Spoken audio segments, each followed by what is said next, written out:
The richest man in Babylon, the man who desired gold.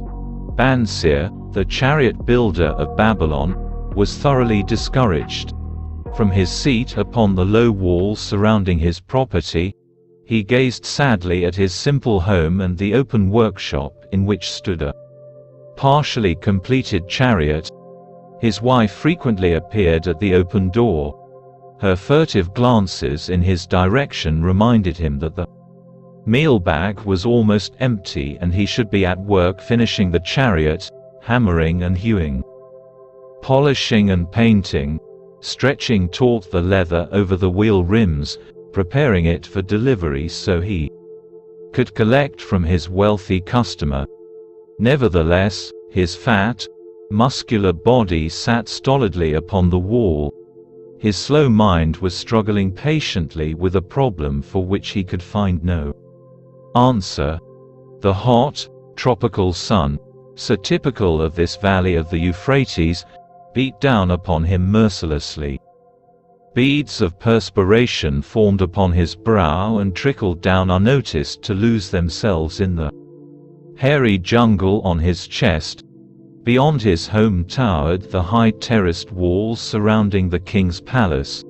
Nearby, cleaving the blue heavens, was the painted tower of the Temple of Bel. In the shadow of such grandeur was his simple home and many others far less neat and well cared for. Babylon was like this, a mixture of grandeur and squalor, of dazzling wealth and direst poverty, crowded together without plan or system within the protecting walls of the city. Behind him, had he cared to turn and look, the noisy chariots of the rich jostled and crowded aside. The sandaled tradesmen as well as the barefooted beggars, even the rich were forced to turn into the gutters to clear the way for the long lines of slave water carriers, on the king's business, each bearing a heavy goatskin of water to be poured upon the hanging gardens. Bansir was too engrossed in his own problem to hear or heed the confused hubbub of the busy city. It was the unexpected twanging of the strings from a familiar lyre that aroused him from his reverie. He turned and looked into the sensitive, smiling face of his best friend, Kobi, the musician.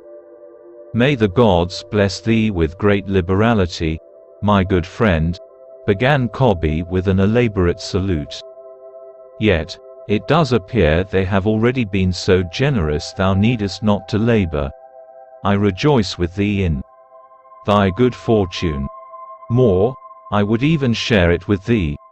Pray, from thy purse which must be bulging. Else thou wouldst be busy in yon shop. Extract but 2 humble shekels and lend them to me until after the nobleman's feast this night. Thou wilt not miss them ere they are returned." "If I did have 2 shekels," Bansir responded gloomily, "to no one could I lend them. Not even to you, my best of friends. For they would be my fortune, my entire fortune. No one lends his entire fortune, not even to his best friend." "What?" exclaimed Kobi with genuine surprise. "Thou hast not 1 shekel in thy purse, yet sit like a statue upon a wall. Why not complete that chariot? How else canst thou provide for thy noble appetite? 'Tis not like thee, my friend. Where is thy endless energy? Doth something distress thee? Have the gods brought to thee troubles?" "A torment from the gods it must be," Bansir agreed. "It began with a dream, a senseless dream, in which I thought I was a man of means. From my belt hung a handsome purse, heavy with coins. There were shekels which I cast with careless freedom to the beggars.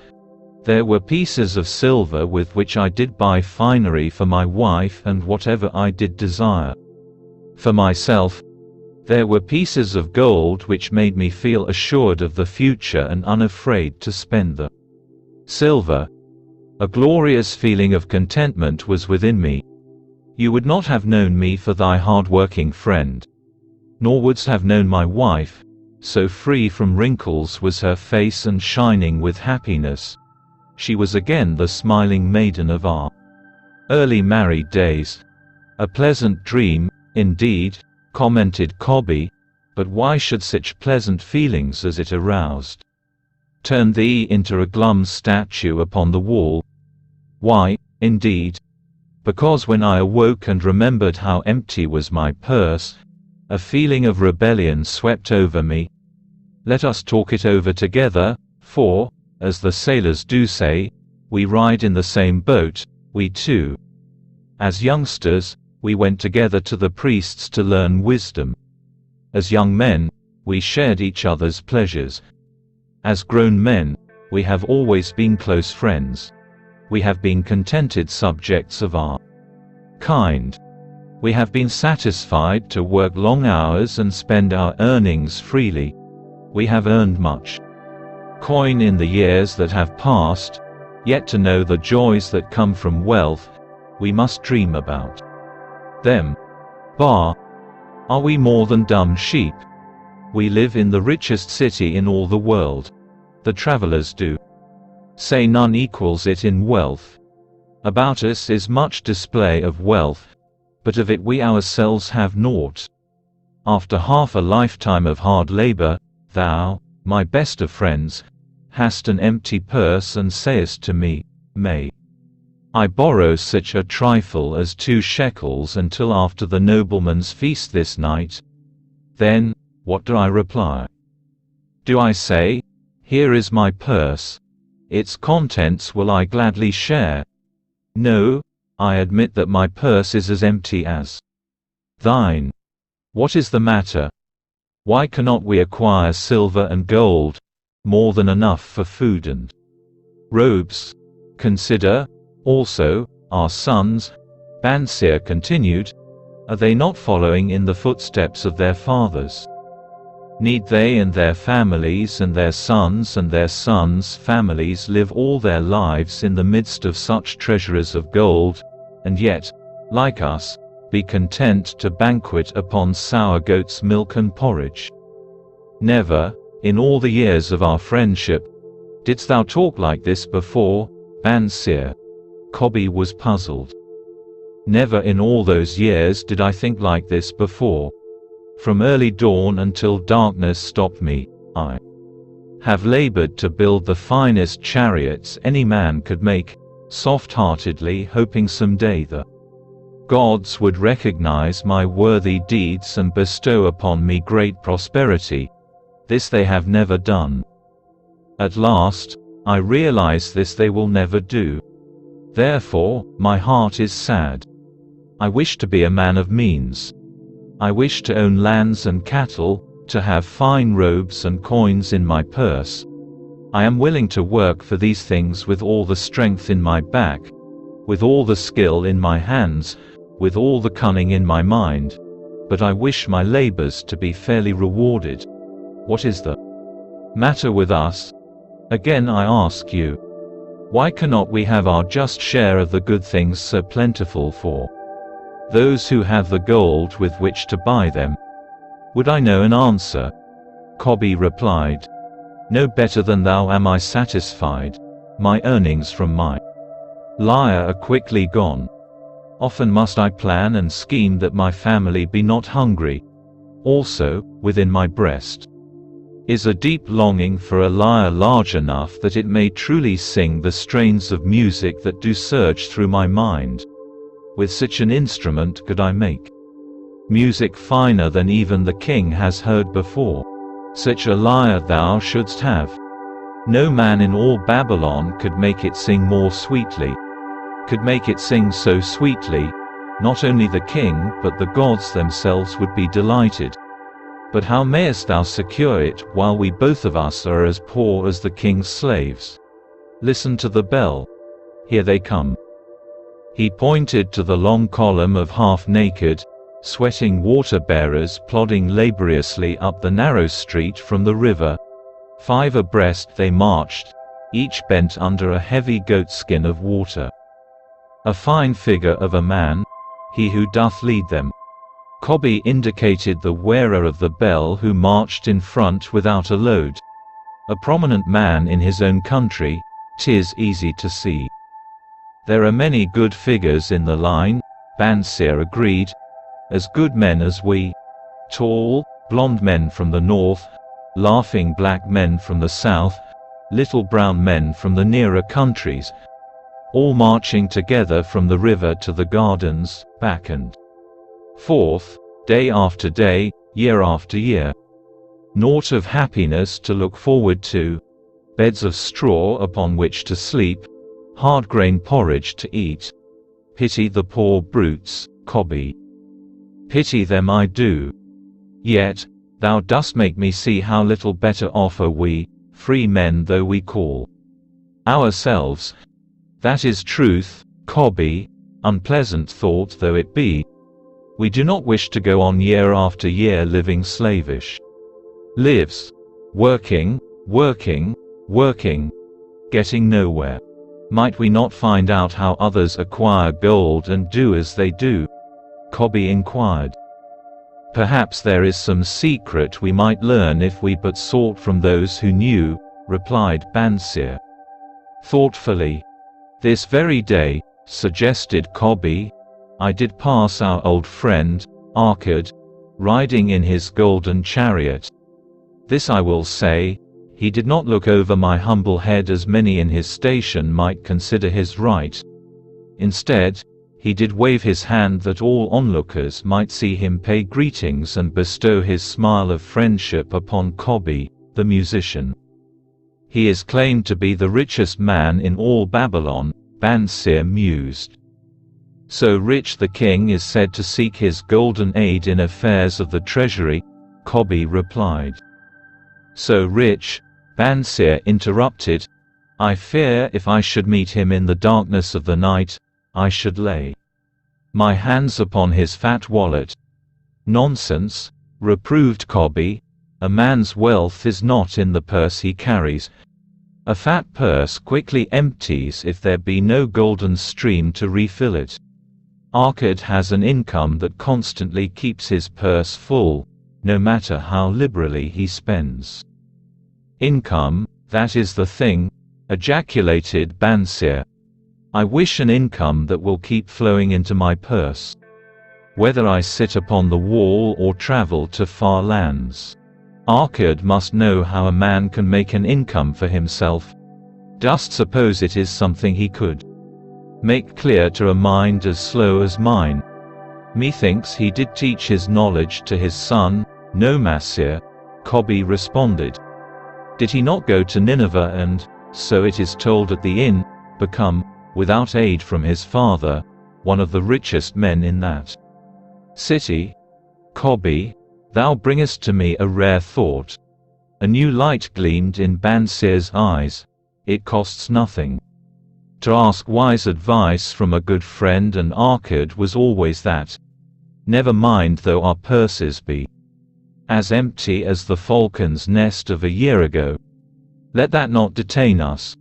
We are weary of being without gold. In the midst of plenty, we wish to become men of means. Come, let us go to Arkad and ask how we also may acquire incomes for ourselves. Thou speakest with true inspiration, Bandseer. Thou bringest to my mind a new understanding. Thou makest me to realize the reason why we have never found any measure of wealth. We never sought it.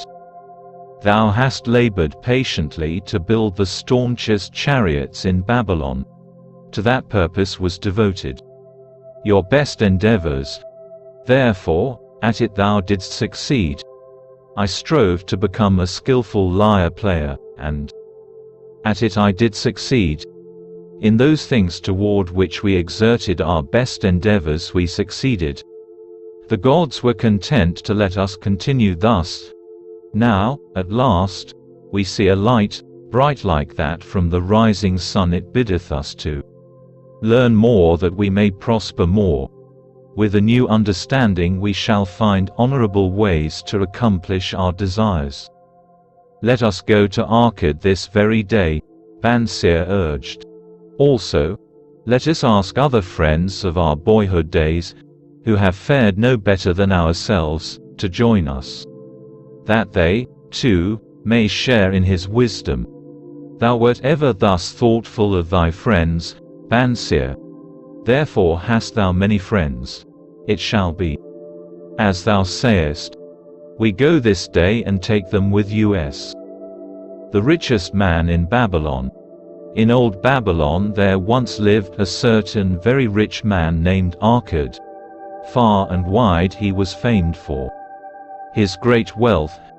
Also was he famed for his liberality. He was generous in his charities. He was generous with his family. He was liberal in his own expenses. But nevertheless each year his wealth increased more rapidly than he spent it. And there were certain friends of younger days who came to him and said, You, Arcad, are more fortunate than we. You have become the richest man in all Babylon while we struggle for existence. You can wear the finest garments and you can enjoy the rarest foods, while we must be content if we can clothe our families in raiment that is presentable and feed them as best we can. Yet, once we were equal. We studied under the same master. We played in the same games. And in neither the studies nor the games did you outshine us. And in the years since, you have been no more an honorable citizen than we. Nor have you worked harder or more faithfully, in so far as we can judge. Why, then, should a fickle fate single you out to enjoy all the good things of life and ignore us who are equally deserving? Thereupon Arcad remonstrated with him, saying, If you have not acquired more than a bare existence in the years since we were youths, it is because you either have failed to learn the laws that govern the building of wealth, or else you do not observe them. Fickle fate is a vicious goddess who brings no permanent good to anyone. On the contrary, she brings ruin to almost every man upon whom she showers unearned gold. She makes wanton spenders, who soon dissipate all they receive and are left beset by overwhelming appetites and desires they have not the ability to gratify. Yet others whom she favors become misers and hoard their wealth, fearing to spend what they have, knowing they do not possess the ability to replace it. They further are beset by fear of robbers and doom themselves to lives of emptiness and secret misery. Others there probably are, who can take unearned gold and add to it and continue to be happy and contented citizens. But so few are they, I know of them but by hearsay. Think you of the men who have inherited sudden wealth, and see if these things are not so.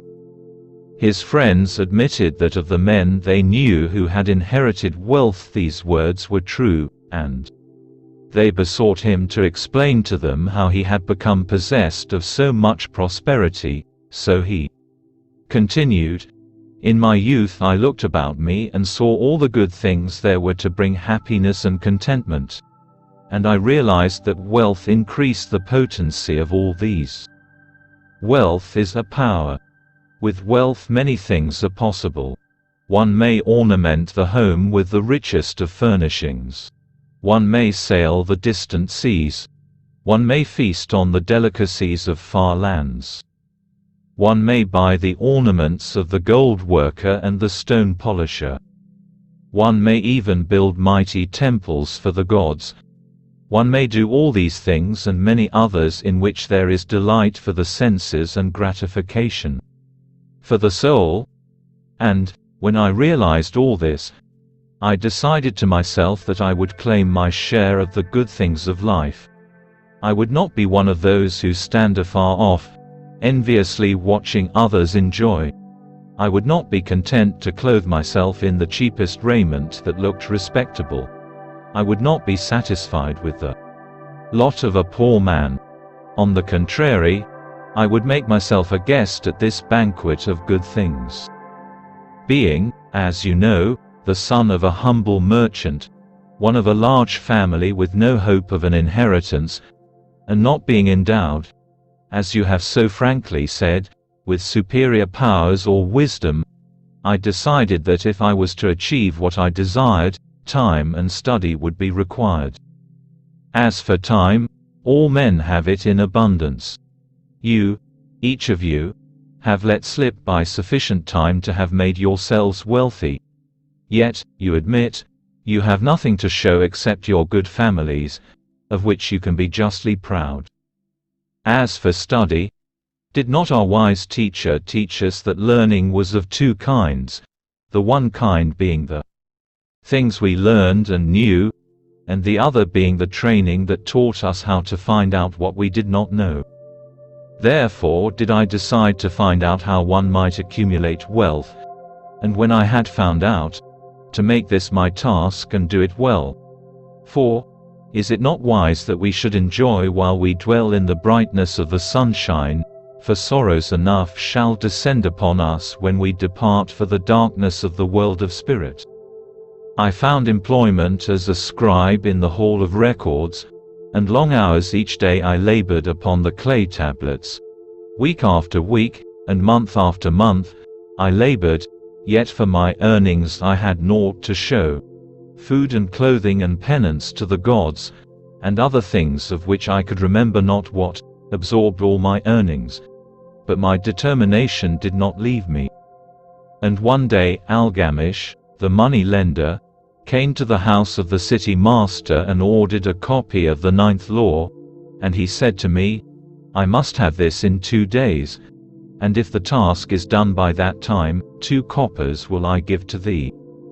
So I labored hard, but the law was long, and when Algamish returned the task was unfinished.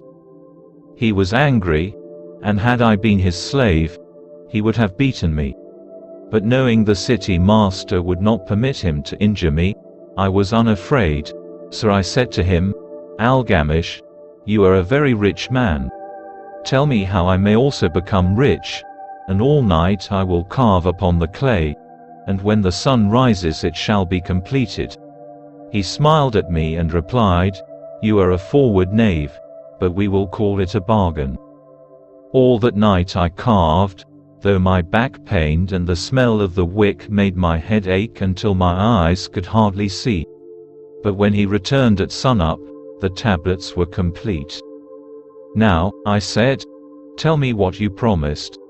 You have fulfilled your part of our bargain, my son, he said to me kindly, and I am ready to fulfill mine.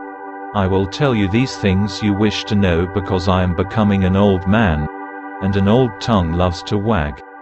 And when youth comes to age for advice he receives the wisdom of years. But too often does youth think that age knows only the wisdom of days that are gone, and therefore profits not. But remember this, the sun that shines today is the sun that shone when thy father was born, and will still be shining when thy last grandchild shall pass into the darkness. The thoughts of youth, he continued, are bright lights that shine forth like the meteors that oft make brilliant the sky, but the wisdom of age is like the fixed stars that shine so unchanged that the sailor may depend upon them to steer his course. Mark you well my words, for if you do not you will fail to grasp the truth that I will tell you, and you will think that your night's work has been in vain. Then he looked at me shrewdly from under his shaggy brows and said in a low, forceful tone, I found the road to wealth when I decided that a part of all I earned was mine to keep. And so will you. Then he continued to look at me with a glance that I could feel pierce me but said no more. Is that all? I asked. That was sufficient to change the heart of a sheep herder into the heart of a money lender, he replied. But all I earn is mine to keep, is it not? I demanded. Far from it, he replied. Do you not pay the garment maker? Do you not pay the sandal maker? Do you not pay for the things you eat? Can you live in Babylon without spending? What have you to show for your earnings of the past month? What for the past year? Fool! You pay to everyone but yourself. Dullard, you labor for others. As well be a slave. And work for what your master gives you to eat and wear. If you did keep for yourself 1/10 of all you earn, how much would you have in 10 years? My knowledge of the numbers did not forsake me, and I answered, as much as I earn in 1 year. You speak but half the truth, he retorted. Every gold piece you save is a slave to work for you. Every copper it earns is its child that also can earn for you. If you would become wealthy, then what you save must earn, and its children must earn, that all may help to give to you the abundance you crave. You think I cheat you for your long night's work, he continued, but I am paying you 1,000 times over if you have the intelligence to grasp the truth I offer you. A part of all you earn is yours to keep. It should be not less than 1/10 no matter how little you earn. It can be as much more as you can afford. Pay yourself first. Do not buy from the clothes maker and the sandal maker more than you can pay out of the rest and still have enough for food and charity and penance to the gods. Wealth, like a tree, grows from a tiny seed. The first copper you save is the seed from which your tree of wealth shall grow. The sooner you plant that seed, the sooner shall the tree grow. And the more faithfully you nourish and water that tree with consistent savings, the sooner may you bask in contentment beneath its shade. So saying, he took his tablets and went away. I thought much about what he had said to me, and it seemed reasonable. So I decided that I would try it. Each time I was paid I took one from each 10 pieces of copper and hid it away. And strange as it may seem, I was no shorter of funds than before. I noticed little difference as I managed to get along without it. But often I was tempted, as my hoard began to grow, to spend it for some of the good things the merchants displayed, brought by camels and ships from the land of the Phoenicians. But I wisely refrained. A 12th month after Algamish had gone, he again returned and said to me, Son, have you paid to yourself not less than 1/10 of all you have earned for the past year? I answered proudly, Yes, Master, I have. That is good, he answered, beaming upon me. And what have you done with it? I have given it to Asmur, the brickmaker, who told me he was traveling over the far seas and in Tyre he would buy for me the rare jewels of the Phoenicians. When he returns we shall sell these at high prices and divide the earnings. Every fool must learn, he growled, but why trust the knowledge of a brickmaker about jewels? Would you go to the breadmaker to inquire about the stars? No, by my tunic, you would go to the astrologer, if you had power to think. Your savings are gone, youth. You have jerked your wealth tree up by the roots. But plant another. Try again. And next time if you would have advice about jewels, go to the jewel merchant. If you would know the truth about sheep, go to the herdsman. Advice is one thing that is freely given away, but watch that you take only what is worth having. He who takes advice about his savings from one who is inexperienced in such matters, shall pay with his savings for proving the falsity of their opinions. Saying this, he went away, and it was as he said. For the Phoenicians are scoundrels and sold to Asmur worthless bits of glass that looked like gems. But as Algamish had bid me, I again saved each 10th copper, for I now had formed the habit and it was no longer difficult. Again, 12 months later, Algamish came to the room of the scribes and addressed me. What progress have you made since last I saw you? I have paid myself faithfully, I replied, and my savings I have entrusted to Agar the shield maker, to buy bronze, and each 4th month he does pay me the rental. That is good. And what do you do with the rental? I do have a great feast with honey and fine wine and spiced cake. Also I have bought me a scarlet tunic. And some day I shall buy me a young ass upon which to ride." To which Algamish laughed, "You do eat the children of your savings. Then how do you expect them to work for you? And how can they have children that will also work for you? First get thee an army of golden slaves, and then many a rich banquet may you enjoy without regret." So saying he again went away. Nor did I again see him for 2 years, when he once more returned, and his face was full of deep lines and his eyes drooped, for he was becoming a very old man, and he said to me, "Arcad, hast thou yet achieved the wealth thou dreamed of?" And I answered, "Not yet all that I desire, but some I have, and it earns more, and its earnings earn more." "And do you still take the advice of brick makers?" "About brick making they give good advice," I retorted. "Arcad," he continued, "you have learned your lessons well. You first learned to live upon less than you could earn. Next you learned to seek advice from those who were competent through their own experiences to give it. And, lastly, you have learned to make gold work for you. You have taught yourself how to acquire money, how to keep it and how to use it. Therefore, you are competent for a responsible position. I am becoming an old man. My sons think only of spending and give no thought to earning. My interests are great, and I fear too much for me to look after. If you will go to Nippur and look after my lands there, I shall make you my partner, and you shall share in my estate." So I went to Nippur and took charge of his holdings, which were large. And because I was full of ambition, and because I had mastered the 3 laws of successfully handling wealth, I was enabled to increase greatly the value of his properties. So I prospered much, and when the spirit of Algamish departed for the sphere of darkness, I did share in his estate as he had arranged under the law. So spake Arcad, and when he had finished his tale, one of his friends said, "You were indeed fortunate that Algamish made of you an heir." Fortunate only in that I had the desire to prosper before I first met him. For 4 years did I not prove my definiteness of purpose by keeping 1/10 of all I earned.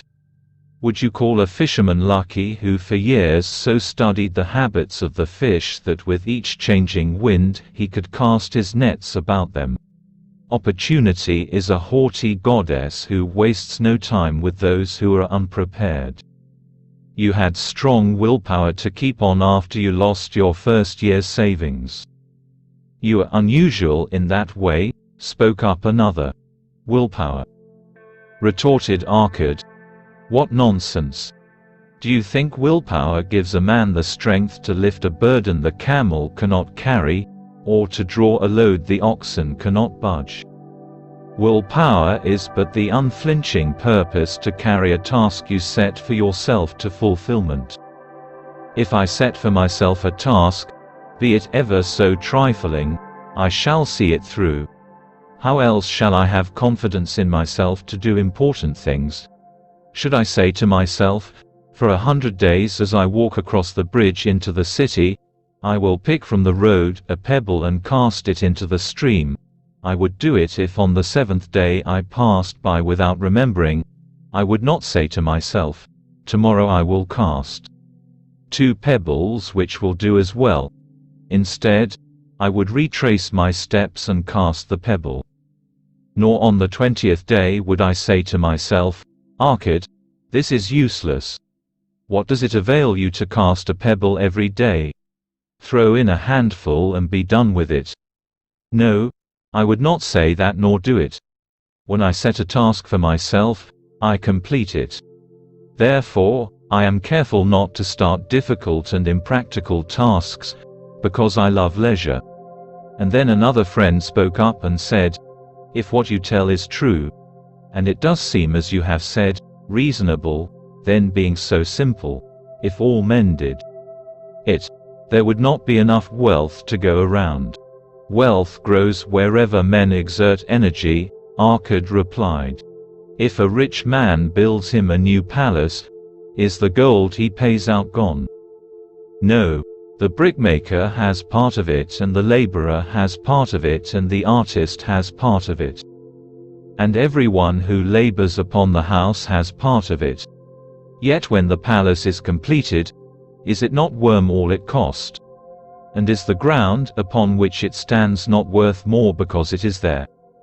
And is the ground that adjoins it not worth more because it is mere? Wealth grows in magic ways. No man can prophesy the limit of it. Have not the Phoenicians built great cities on barren coasts with the wealth that comes from their ships of commerce on the seas? What then do you advise us to do that we also may become rich? Asked still another of his friends. The years have passed and we are no longer young men and will have nothing put by. I advise that you take the wisdom of Algamish and say to yourselves, a part of all I earn is mine to keep. Say it in the morning when you first arise. Say it at noon. Say it at night. Say it each hour of every day. Say it to yourself until the words stand out like letters of fire across the sky. Impress yourself with the idea. Fill yourself with the thought, then take whatever portion seems wise. Let it be not less than 1/10 and lay it by. Arrange your other expenditures to do this if necessary. But lay by that portion first. Soon you will realize what a rich feeling it is to own a treasure upon which you alone have claim. As it grows, it will stimulate you. A new joy of life will thrill you. Greater efforts will come to you to earn more. For of your increased earnings, will not the same percentage be also yours to keep? Then learn to make your treasure work for you. Make it your slave. Make its children and its children's children work for you. Ensure an income for thy future. Look thou at the aged and forget not that in the days to come thou also will be numbered among them. Therefore invest thy treasure with greatest caution that it be not lost. Usurious rates of return are deceitful sirens that sing but to lure the unwary upon the rocks of loss and remorse. Provide also that thy family may not want should the gods call thee to their realms. For such protection it is always possible to make provision with small payments at regular intervals.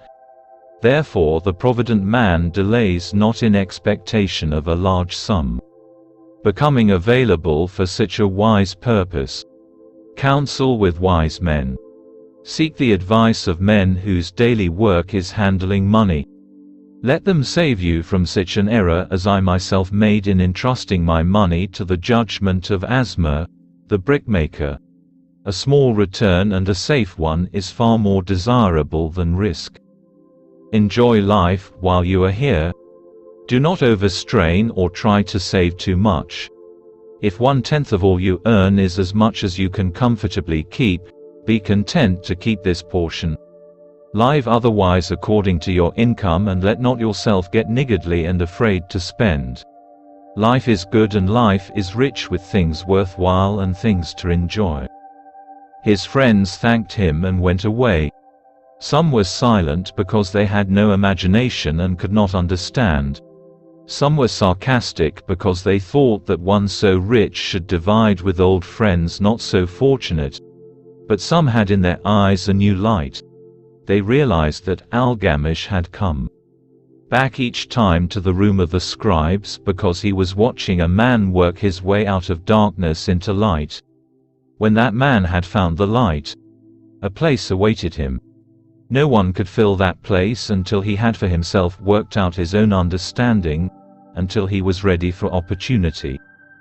These latter were the ones who, in the following years, frequently revisited Arcad, who received them gladly. He counseled with them and gave them freely of his wisdom as men of broad experience are always glad to do. And he assisted them in so investing their savings that it would bring in a good interest with safety and would neither be lost nor entangled in investments that paid no dividends, The turning point in these men's lives came upon that day when they realized the truth that had come from Algamish to Archish.